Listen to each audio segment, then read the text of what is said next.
So hello guys, स्वागत है आपको हमारे एक और नई वीडियो में।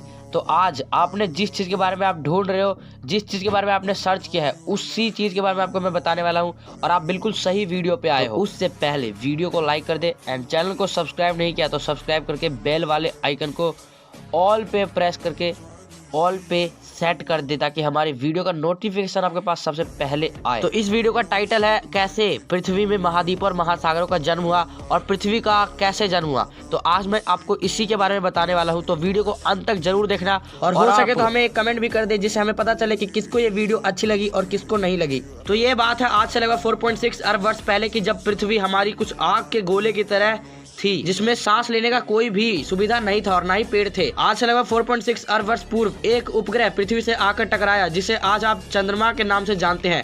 जी हाँ गाइस, चंद्रमा हमारे पृथ्वी से टकराया था जो कि आज टुकड़ा बनके हमारे चांद के रूप में काम करता है। चंद्रमा को पृथ्वी से टकराने के बाद पृथ्वी पूरा नष्ट हो गया जिससे पृथ्वी के बहुत सारे टुकड़े हो गए और पूरे अंतरिक्ष में फैल गए। उसके बाद ये टुकड़े धीरे धीरे मिलकर एक आग का गोला का रूप में निर्माण हुआ जो कि अभी बहुत ज्यादा ही गर्म था। पृथ्वी इतना गर्म था जिसे अभी वर्तमान रूप में लाने के लिए बहुत ही ज्यादा समय लगता, लेकिन उस समय पृथ्वी इतना गर्म था कि सूर्य भी उसके सामने कुछ नहीं था। पृथ्वी धीरे धीरे अपना आकार यानी कि शेप बदलती गई और फिर धीरे धीरे पृथ्वी में पानी, वायु जैसे प्रकार के चीज आने लगी। लेकिन पृथ्वी अभी वर्तमान रूप में नहीं आया था। पृथ्वी को अभी वर्तमान रूप में आने के लिए बहुत समय लगता, क्योंकि उस समय पृथ्वी में ना ही वायु, ना ही जल और ना ही पेड़ थे। तो धीरे धीरे पृथ्वी पे वायु और फिर जल आए। पृथ्वी में जल इस तरीके के थे जिसे आप पी नहीं सकते थे, यानी कि इतना गर्म जिसे पीते ही आपका मुंह जल जाता। और पृथ्वी में वायु थे लेकिन उतना साफ वायु नहीं था जिससे आप ऑक्सीजन लेकर जिंदा रह सके पृथ्वी पर। फिर धीरे धीरे पृथ्वी के और उसके बाद पृथ्वी के ऊपर जितने भी बर्फ थे, जितने भी लावा थे, पृथ्वी के अंदर समाहित हो गया। फिर धीरे धीरे पृथ्वी जमकर एक कठोर रूप लिया जिसे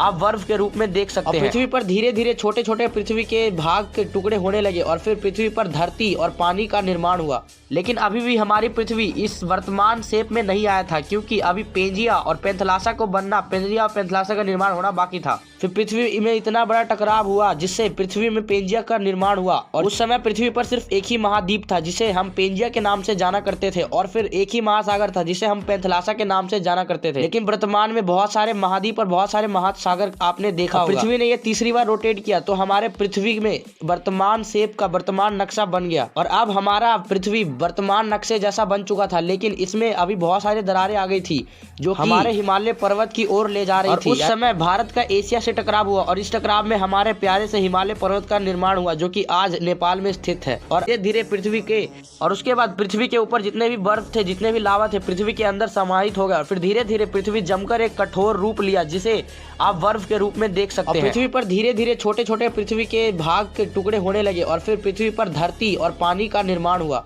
लेकिन अभी भी हमारी पृथ्वी इस वर्तमान शेप में नहीं आया था, क्योंकि अभी पेंजिया और पेंथलासा को बनना, पेंजिया और पेंथलासा का निर्माण होना बाकी था। फिर पृथ्वी में इतना बड़ा टकराव हुआ जिससे पृथ्वी में पेंजिया का निर्माण हुआ और उस समय पृथ्वी पर सिर्फ एक ही महाद्वीप था जिसे हम पेंजिया के नाम से जाना करते थे और फिर एक ही महासागर था जिसे हम पेंथलासा के नाम से जाना करते थे। लेकिन वर्तमान में बहुत सारे महाद्वीप और बहुत सारे महासागर आपने देखा होगा। पृथ्वी ने ये तीसरी बार रोटेट किया तो हमारे पृथ्वी में वर्तमान शेप का वर्तमान नक्शा बन गया और अब हमारा पृथ्वी वर्तमान नक्शे जैसा बन चुका था। लेकिन इसमें अभी बहुत सारी दरारें आ गई थी जो हमारे हिमालय पर्वत की ओर ले जा रही थी। उस समय भारत का एशिया से टकराव हुआ और इस टकराव में हमारे प्यारे से हिमालय पर्वत का निर्माण हुआ जो कि आज नेपाल में स्थित है। और अब हमारा पृथ्वी उस शेप में आ चुका था जो अभी वर्तमान में आप देखते हैं। लेकिन अभी भी हमारे पृथ्वी में इंसेक्ट और कीड़े मकोड़ों को आना बहुत जरूरी था, क्योंकि ये हमारे लिए एक तरीके से अच्छे भी होते हैं। फिर धीरे धीरे कीड़ों मकोड़ों का भी जन्म हुआ और फिर हमारी जाति यानी मानव जाति का भी निर्माण हुआ। हालांकि इस समय हमारे मानव जाति का निर्माण हो चुका था, लेकिन दूसरी ओर पृथ्वी का सबसे बड़ा महासागर जिसे आप अभी प्रशांत महासागर के नाम से जानते हैं, यानी कि पैसिफिक ओशियन, जिसे